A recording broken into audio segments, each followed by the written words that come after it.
The scent of creme brulee and false smiles hung heavy in the air of the private dining room.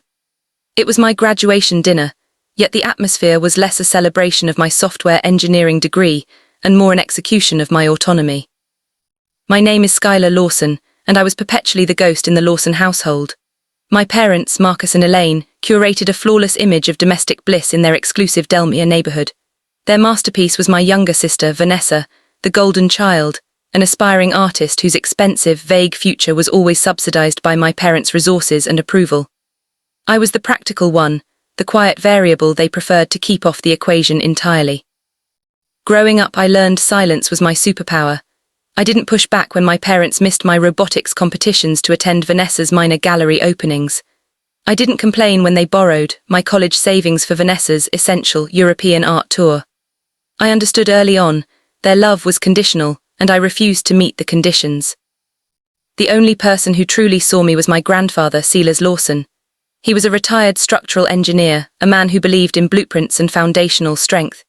He didn't shower me with praise, he gave me tools, a primer on contract law, a lesson in managing commercial real estate, and the quiet assurance that noise is for the weak, Skylar.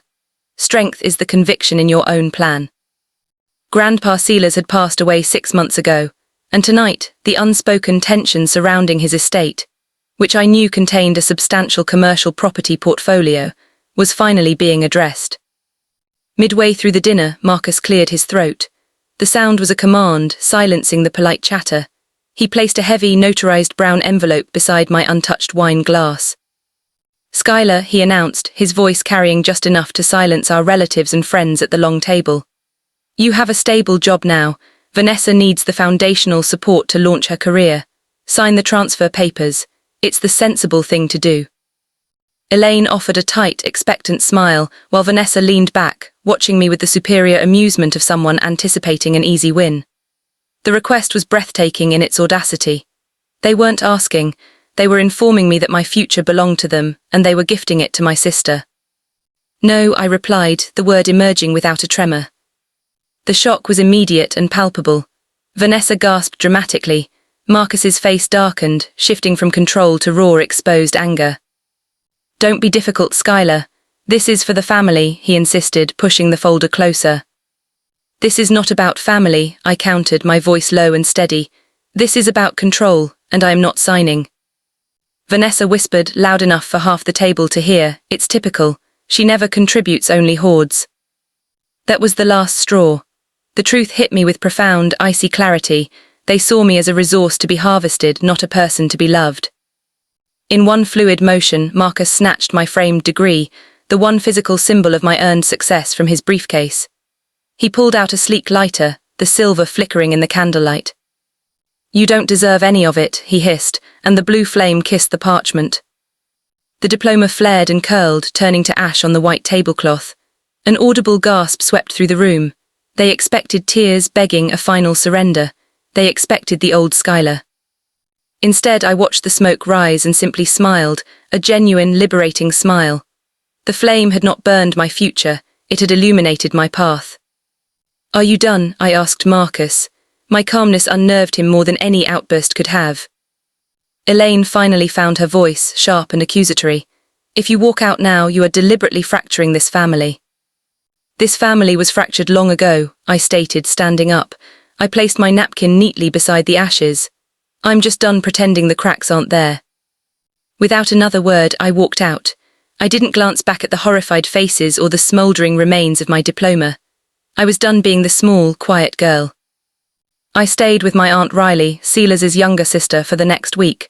She didn't press for details, she just poured me tea and let me exist. My phone blew up with their calls and texts. Marcus's emails were filled with threats, shame, and the repeating command, "Sign the transfer. Fix this." Vanessa's messages were smug and entitled, "I'm already planning the new daycare in the Delmere study, sis. You're making this easier than I thought." They were convinced my walking out was a temporary dramatic tantrum, not a permanent declaration of war. They had no idea that my silence was not surrender. It was a strategy my grandfather had taught me. 2 days later, I drove to the Santa Monica legal offices. The air conditioning was crisp, and the conference room was intimidatingly bright. Mr. Dalton, the estate lawyer, was already there. Are they coming? I asked, gripping the handle of my briefcase. In 5 minutes, he replied, nodding toward the thick, sealed folder on the table. Everything is prepared exactly as your grandfather instructed. The door swung open and they walked in. Marcus radiating fury, Elaine brittle with practiced composure, and Vanessa strolling in with sunglasses atop her head, clearly expecting a quick, final signing session. You actually showed up, Vanessa sneered, dropping into a chair across from me. I hope you brought a pen. I didn't dignify her with a response. Mr. Dalton began to read the will of Silas Lawson. The room became utterly still. He recited the legal preamble, then got to the core. The full commercial estate, including all properties, the controlling interest in Lawson Engineering and Investments, is to be transferred solely to his granddaughter, Skylar Lawson. A collective, choked sound came from across the table.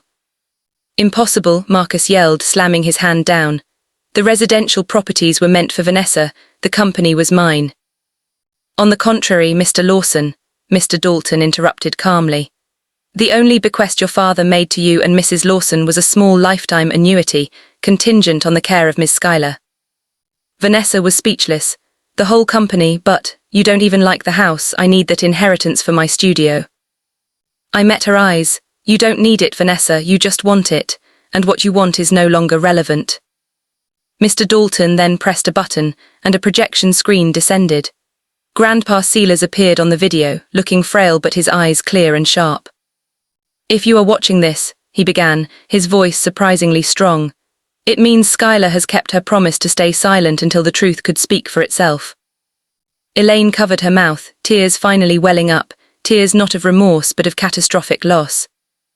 I watched you dismiss her, Grandpa continued. I watched you ignore the architect and celebrate the decorator. I watched Skylar grow strong in the shadows you cast. He paused, looking directly into the camera. And I am leaving her everything because true strength should be trusted, not exploited. The video faded to black. The conference room was heavy with a silence they could no longer control. I stood, gathering the documents.